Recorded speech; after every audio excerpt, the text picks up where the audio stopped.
Hello guys, ನಮಸ್ತೆ. Welcome back to my channel. ಇವತ್ತು ಮಲ್ಲಿಗೆ ಇಡ್ಲಿ ಹೇಗೆ ಮಾಡೋದಂತ ನೋಡೋಣ. Let's get started.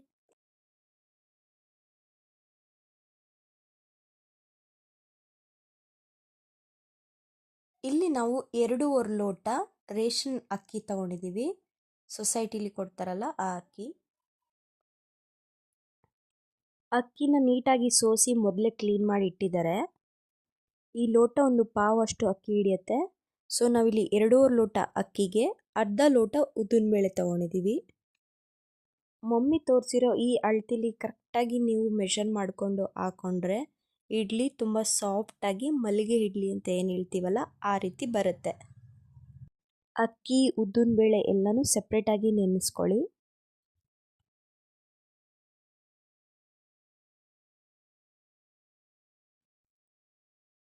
ನಂತರ 1 ಸ್ಪೂನ್ನಷ್ಟು ನಾವು ಅವಲಕ್ಕಿನ ತಗೊಂಡಿದ್ದೀವಿ. ಜಾಸ್ತಿ ತಗೋಬೇಡಿ, 1 ಸ್ಪೂನ್ ಸಾಕು. ಹಾಗೂ 1 ಸ್ಪೂನು ಮೆಂತ್ಯ ಕಾಳು, 1 ಸ್ಪೂನು ಸಬ್ಬಕ್ಕಿ, ಸಾಬುದಾನ ಅಂತ ಏನು ಹೇಳ್ತೀವಲ್ಲ ಅದು, ಹಾಗೂ 2ರಿಂದ 3 ಮುಷ್ಟಿಯಷ್ಟು ಅನ್ನ. ಅಕ್ಕಿನ ತೊಳೆದು ನೆನೆಯಕ್ಕಿಟ್ಟಿದ್ದೀವಿ. ಈಗ ಉದ್ದಿನಬೇಳೆ ಜೊತೆಗೆ 1 ಸ್ಪೂನು ಮೆಂತ್ಯ, 1 ಸ್ಪೂನು ಸಾಬುದಾನನ ಹಾಕಿ ತೊಳೆದು ನೆನೆಯಕ್ಕಿಡೋಣ. ಅವಲಕ್ಕಿನ ಈಗಲೇ ನೆನೆಸಬಾರ್ದು. ನಾವು ರುಬ್ಬೋದಕ್ಕೆ 10 ನಿಮಿಷದ ಮುಂಚೆ ನೀರಿಗೆ ಹಾಕಿ ಆಮೇಲೆ ರುಬ್ಬಬೇಕು. ಅಕ್ಕಿ, ಉದ್ದಿನಬೇಳೆ, ಮೆಂತ್ಯ, ಸಾಬುದಾನ ಇದೆಲ್ಲ 7ರಿಂದ 8 ಗಂಟೆ ಟೈಮು ನಾವು ನೆನೆಸ್ಕೋಬೇಕಾಗತ್ತೆ. ಬೆಳಿಗ್ಗೆ ನೀವು ನೆನೆಯೋದಕ್ಕಿಟ್ಟು ಸಂಜೆ ರುಬ್ಬಿ ಎತ್ತಿಟ್ರೆ ಆಯಿತು. ಅನ್ನನೂ ಕೂಡ ನಾವು ನೀರಿಗೆ ಹಾಕಿ ಇಟ್ಟಿದ್ದೀವಿ. ಸಂಜೆ ರುಬ್ಬುವಾಗ ನಿಮಗೆ ತೋರಿಸ್ತೀನಿ.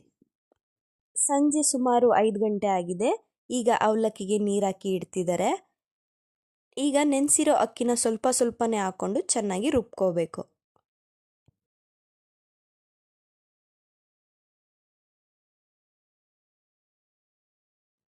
ನೋಡ್ತಿದ್ದೀರಲ್ಲ, ಅಕ್ಕಿ ಈ ರೀತಿ ಸಾಫ್ಟಾಗಿ ರುಬ್ಬಬೇಕು. ಜಾಸ್ತಿ ನೀರು ಹಾಕೋಬೇಡಿ, ನೀರು ನೋಡಿಕೊಂಡು ಹಾಕೊಳ್ಳಿ.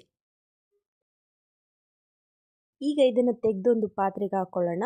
ಅದೇ ಜಾರಿಗೆ ಉದ್ದಿನಬೇಳೆ ಹಾಕ್ಕೊಂಡು ಚೆನ್ನಾಗಿ ರುಬ್ಕೊಳ್ಳೋಣ. ಆಗಲೇ ತೋರಿಸ್ದಾಗೆ ಉದ್ದಿನಬೇಳೆ ಜೊತೆಗೆ 1 ಸ್ಪೂನು ಮೆಂತ್ಯ, 1 ಸ್ಪೂನು ಸಾಬುದಾನ ಕೂಡ ಇದೆ. ಉದ್ದಿನಬೇಳೆ ಈ ರೀತಿ ನೊರೆ ಬರೋವರೆಗೂ ನಾವು ಚೆನ್ನಾಗಿ ರುಬ್ಬಬೇಕಾಗುತ್ತೆ. ಆಗಲೇ ಇಡ್ಲಿ ಸಾಫ್ಟಾಗಿ ಬರೋದು. ಈ ರುಬ್ಬಿರೋ ಉದ್ದಿನಬೇಳೆ ಹಿಟ್ಟನ್ನ ಆವಾಗಲೇ ರುಬ್ಕೊಂಡಿರೋ ಅಕ್ಕಿ ಹಿಟ್ಟಿನ ಜೊತೆಗೆ ಹಾಕೊಳ್ಳೋಣ. ಅದೇ ಜಾರಿಗೆ ಮಮ್ಮಿ 2ರಿಂದ 3 ಮುಷ್ಟಿಯಷ್ಟು ಅನ್ನನ ಹಾಕೋತಿದ್ದಾರೆ. ಅನ್ನ ಜೊತೆಗೆ ನಾವು ಈಗ ನೆನೆಸಿರುವಂಥ ಅವಲಕ್ಕಿನೂ ಹಾಕಿ ರುಬ್ಬಬೇಕು.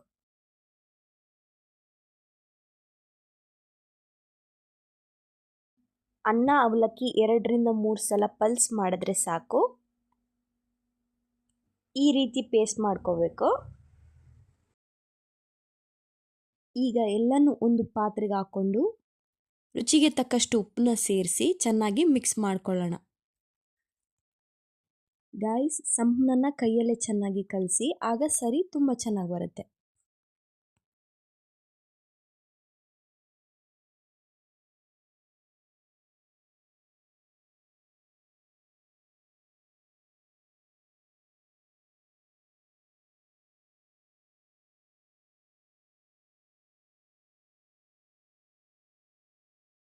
ಚೆನ್ನಾಗಿ ಕಲಸಿದಾಗಿದೆ. ಈಗ ಒಂದು ಪ್ಲೇಟ್ ಮುಚ್ಚಿ ಓವರ್ ನೈಟ್ ಹಾಗೆ ಬಿಡೋಣ. ಗಾಯ್ಸ್, ಇದು ನೆಕ್ಸ್ಟ್ ಡೇ ಬೆಳಗ್ಗೆ ವಿಡಿಯೋ. ನೋಡ್ತಾ ಇದ್ದೀರಲ್ಲ ಸರಿ ಎಷ್ಟು ಚೆನ್ನಾಗಿ ಬಂದಿದೆ ಅಂತ. ಆ್ಯಕ್ಚುಲಿ ನಾನು ಎದ್ದು ಬರೋದಕ್ಕೂ ಮುಂಚೆನೇ ಮಮ್ಮಿ ಕೈ ಆಡಿಸ್ಬಿಟ್ಟಿದ್ರು.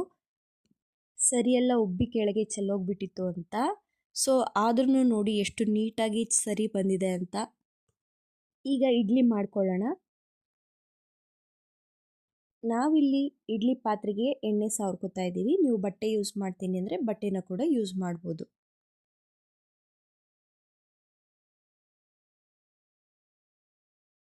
ಇಡ್ಲಿ ಪಾತ್ರೆಯಲ್ಲಿ ನೀರು ಕಾಯೋದಕ್ಕೆ ಇಟ್ಟಿದ್ದೀವಿ.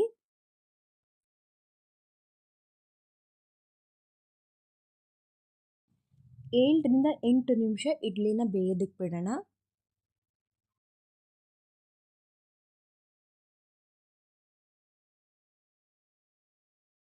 ಹಾಗೆ ಇಡ್ಲಿಗೆ ಸಿಹಿ ಚಟ್ನಿನೂ ಕೂಡ ಕಾಂಬಿನೇಷನ್ ಆಗಿ ತೋರಿಸ್ತಾ ಇದ್ದೀವಿ.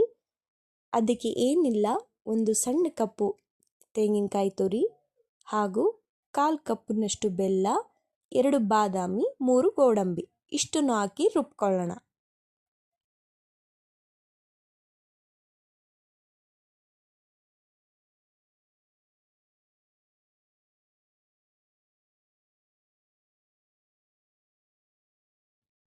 ಸ್ವಲ್ಪನೇ ನೀರು ಹಾಕಿ ರುಬ್ಕೊಂಡಿದ್ದೀವಿ. ಚಟ್ನಿ ರೆಡಿ ಆಗಿದೆ. ಸೊ ಇಡ್ಲಿ ಬೆಂದಿದೆಯಾ ಅಂತ ನೋಡೋಣ. ಮಮ್ಮಿ ಒಂದು ಪ್ಲೇಟ್ ತಟ್ಟೆ ಇಡ್ಲಿನೂ ಕೂಡ ಮಾಡ್ಕೊತಿದ್ದಾರೆ. ಕೈಗೆ ನೀರು ಹಚ್ಚಿ ಈ ರೀತಿ ಪ್ರೆಸ್ ಮಾಡಿ ನೋಡಿ, ಇಡ್ಲಿ ಮೇಲ್ ಬರಬೇಕು, ಬೌನ್ಸ್ ಆಗುತ್ತೆ. ಸೊ ಆವಾಗ ಇಡ್ಲಿ ಪರ್ಫೆಕ್ಟಾಗಿ ಬೆಂದಿದೆ ಅಂತ. ನೋಡಿದ್ರಲ್ಲ ಮನೇಲಿ ಮಲ್ಲಿಗೆ ಇಡ್ಲಿ ಎಷ್ಟು ಸುಲಭವಾಗಿ ಮಾಡ್ಕೊಂಡ್ವಿ ಅಂತ. ನೀವು ಕೂಡ ಮನೇಲಿ ಇದೇ ಮೆಜರ್ಮೆಂಟ್ನ ಯೂಸ್ ಮಾಡಿಕೊಂಡು ಟ್ರೈ ಮಾಡಿ ನೋಡಿ, ಖಂಡಿತ ಸಾಫ್ಟಾಗಿ ಇಡ್ಲಿಸ್ ಬರುತ್ತೆ. ಸೊ ನಿಮಗೇನಾದರೂ ಈ ವಿಡಿಯೋ ಸ್ವಲ್ಪನಾದರೂ ಇಷ್ಟ ಆಗಿದ್ದರೆ ಪ್ಲೀಸ್ ಲೈಕ್ ಮಾಡಿ, ಶೇರ್ ಮಾಡಿ, ಕಮೆಂಟ್ ಮಾಡಿ, ಸಬ್ಸ್ಕ್ರೈಬ್ ಮಾಡ್ಕೊಳ್ಳೋದನ್ನ ಮರಿಬೇಡಿ. Thanks for watching. Love you all. Bye bye.